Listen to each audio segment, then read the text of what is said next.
Kamusta po kayo dyan? So, for today's vlog, before that, I hope nasa mabuti po kayong kalagayan. Today is December 22. So, ang ganap po natin ngayon is nagma-market po ako kasi po mga lalabs.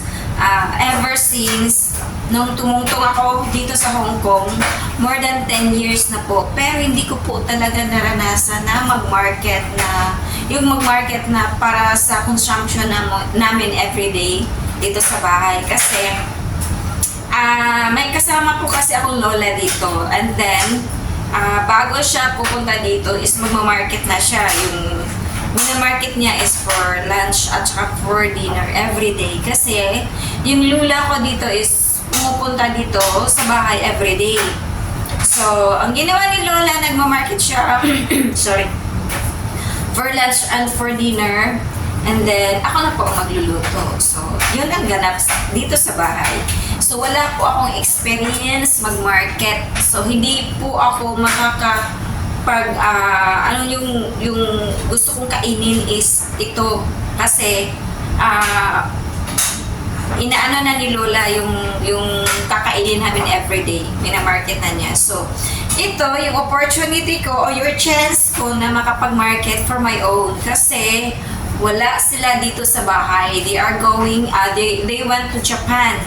So, bakasyon sila sa Japan ngayon for 5 days kasi nga, vacation after ng classing ng mga bata. So, yun, nagbakasyon sila and babalik sila ngayong December 26. So, 26 is holiday pa din natin.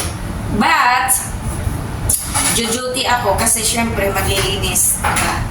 So, darating sila 26 ng morning. So, hindi ako gala-gala, ako dito sa bahay, mag-stay. So, yun lang. Kasi, syempre, for that days na 22, today, 22, 23, 24, 25. 22, 23, 24, dito ako sa bahay. Syempre, linis. Kasi alam mo na, pag sila ang nagbakasyon, ang daming kalat na iniiwan. So, hindi ka pa rin makapag-relax. So, 25 is day off. So, yun lang ang day ko para lakwatsa. Pero sa simbahan pa rin kami kasi may activity gathering pa rin kami sa simbahan sa 25. So, yun. So, for today's video, ang dami ko ng daldal, no? So, ngayon, ipapakita ko pa sa inyo ang aking market. So, tcharan! Alam niyo guys, kung ano yung binibili ko kasi may lahing kambing ako eh. May lahing kambing ako. So, ang binibili ko is yung mga hindi binibili ni Lola sa bahay. So, ito. Alam ito. Talbos ng kamote. So, gusto ko ito. Nilalaga or nilalagyan ng, alam mo na, yung lutong Pinoy. So, talbos ng kamote. Budget ko to today and tomorrow. At kung may matitira pa, good luck for 24/9. So, I'm sure, today lang to at saka tomorrow. So, yan. Talbos ng kamote. Tapos, ito. Spinach. Binibili ko dito for today and for tomorrow. Meron akong salad. Ayan. So, ito yung dinner ko mamaya. Ready to mix na po ito. Yan. So, ilalagay ko lang siya sa ref. Tapos ito, okra. Alam niyo kung ano, I'm sure hindi niyo alam. Kaya sasabihin ko na. Ang lunch ko today is ginataang munggo. So, bumili po ako ng kahit anong gulay na lang na nasa isip ko ba na gusto kong kainin na ihalo ko sa munggo. Gagataan ko yung munggo. Yan. Tapos, meron pa. So, marami. Kasi nga, for 2 days, or for 3 days na ito. Meron po akong kangkong. So, di ba? May lahing kambing tayo eh. Of course, my favorite, peanut. So, either kakainin ko itong hilaw or ilalaga ko. So, pag-isipan ko muna mamaya. Yan.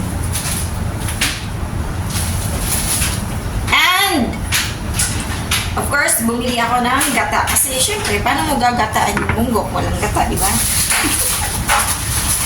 And bumili po ako ng kamote. Yan. So, ilalaga ko to for my either breakfast tomorrow or basta ako ng bata. Yan. So, dalawa po itong binili ko. Yan. And, yun lang.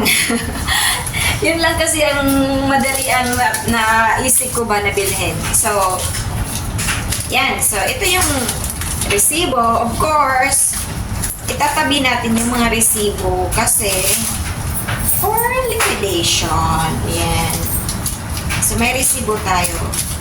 So, syempre, bago sila umalis, iniwanan tayo ng budget pera for, alam mo na, kasi di ba, kawawa yung katulong nila kung ang pagkain.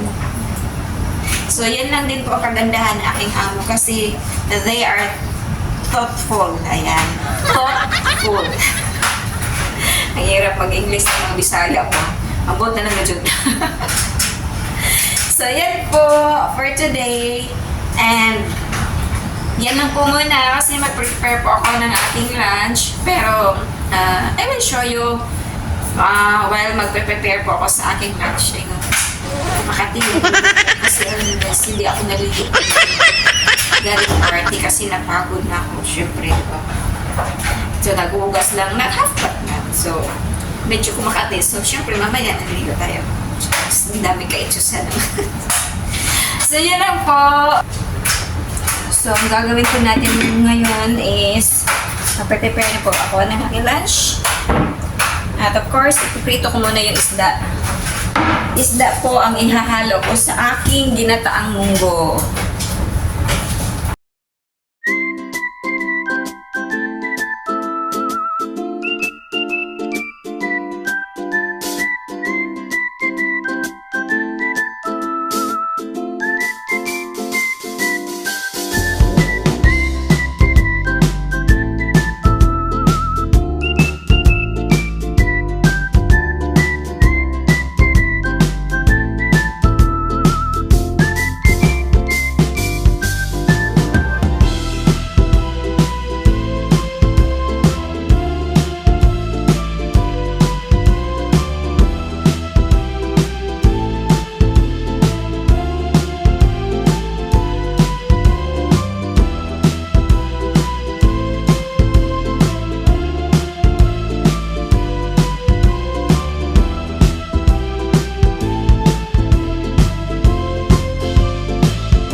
Yan na po. Ito na po ang ating lunch for today.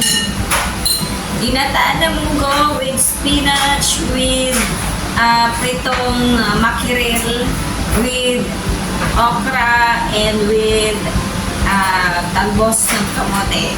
So, let's eat! Siyempre, rice. So, walang serving spoon kasi uubusin ko to lahat.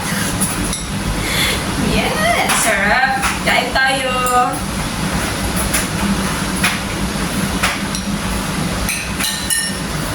Magpagatas. Malamig ang panahon.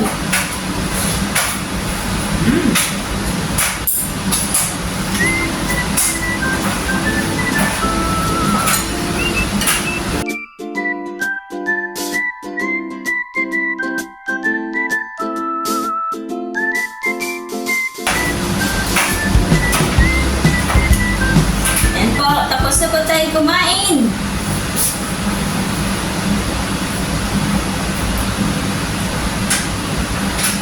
Salamat Lord sa grasya. Salamat Lord sa grasya. So yun po. Sarap. Ito yung klaseng pagkain na kahit everyday hindi po ako magsasawa. So, hindi ko to pwedeng ipagpalit sa mga fast food na mga pagkain. Super sarap talaga. At saka ang dami mo pang makukuha ng benefits ng mga gulay na hinahalo sa mga ganitong pagkain. So the best talaga.